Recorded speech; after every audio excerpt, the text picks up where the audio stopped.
সৌভাগ্য নিয়ে যদি কথা বলতে হয় তাহলে আমার মনে হয় খুব কাছাকাছি একটা ভালো এক্সাম্পল আছে, যেটা হচ্ছে আমাদের 2023-এর ওয়ার্ল্ড কাপ।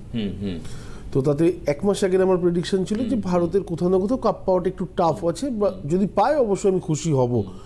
কিন্তু আমার মনে হয় যে কোথাও না কোথাও একটু সমস্যা আছে। কিসের জন্য? না, রোহিত শর্মার জন্মছকের উপর ভিত্তি করে এই কথাটা বলেছিলাম। বৃহস্পতি রাহু এই জাতীয়, রাইট, একদম ঠিক।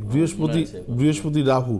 তো সৌভাগ্যটা কি? সৌভাগ্য হচ্ছে ভারতীয় দলে একটা তরুণ খেলোয়াড় আসে, সে নর্মাল খেলোয়াড়, এরকম প্রচুর এসছে, প্রচুর গেছে, কিন্তু তার মধ্যে সে দাঁড়িয়েছে এবং আজকে ডেটে সে ভারতের ডেটের অধিনায়ক। অবশ্যই সৌভাগ্য, এর থেকে ভালো ভাগ্য হতে পারে না। কারণ 10 জন না, মানে 140 কোটি দেশের মধ্যে একজন ভারতীয় দলের ক্যাপ্টেন, তো সেটা অবশ্যই কি বলবো কৃতিত্বের দাবি রাখে। এর থেকে সৌভাগ্য কিছু হতে পারে না।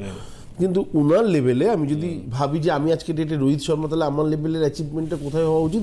ভারতীয় ক্যাপ্টেন হয়েই থেমে থাকাটা উচিত না? আমার কথার মানেগুলোকে অ্যাটলিস্ট বোঝার চেষ্টা করলে আমার মনে হয় যে প্রোগ্রামটা ভালো লাগবে। তো আমার আজকের ডেটে যদি আমি পেয়ে গেছি, তো সব কিছু পেয়ে গেছি, অ্যাচিভ করা হয়ে গেছে, আমি ভারতীয় ক্রিকেট দলের ক্যাপ্টেন, সেখান থেকে আমার যদি নেক্সট টাইম কিছু পেতে হয় তাহলে অবশ্যই সেটা মানে চোখ থাকবে সেই মাছের চোখের মতো ওয়ার্ল্ড কাপের দিকে। তো অবশ্যই T20 আরেকখানা নতুন কি বলবো অপশান আছে আমাদের কাছে, তাতে অবশ্যই ভারত পেয়েছে। কিন্তু মেন যেটা 50 ওভারে এত বছর ধরে এত মানুষ দেখে আসছেন, একটা বিশাল আশা রাখে, দেশ দেশান্তরে প্রতিটা মানুষের আবেগ যার সাথে জড়িত, সেই জায়গাটা নিয়ে যখন আমি কথা বলেছিলাম তখন আমার মনে হয়েছিল যে এটা হচ্ছে চরম সৌভাগ্যের জায়গা।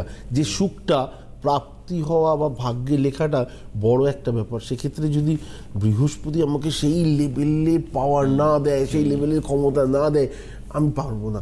আর যদি আমি পারি তাহলে পরে অবশ্যই আমাকে সেই জায়গায় বৃহস্পতিকে ভালো থাকতে হবে। আমি কোন জায়গা থেকে বলেছিলাম? আমি বলেছিলাম যে বৃহস্পতি রাহু একসাথে হয়ে গেলে পরে না লাইফের চরম সুখ যেগুলো বলি, মানে মেজরিটি যে জায়গাগুলোতে, সেইগুলো হয়তো মুখের সামনে এসেও কানের পাশ দিয়ে বেরিয়ে যাওয়া, বা আমার দিকে একটা খাবার আসছে, কেউ আমার নাম ধরে ডাকলো, সেটা আমার কানের পাশ দিয়ে বেরিয়ে যাওয়া, সেটা আমার না হওয়া, এটা হচ্ছে বড় দুঃখ। আমার মনে হয় আজকের ডেটে যে ভারতীয় 11 জন ক্রিকেটার যারা ওয়ার্ল্ড কাপ খেলেছেন, প্রত্যেকে সমভাবে দুঃখিত। কিন্তু চরমভাবে যদি কারোর দুঃখ থেকে থাকে, আমার মনে হয় সোনার অক্ষরের নাম লেখা থাকতো অবশ্যই রোহিত শর্মা।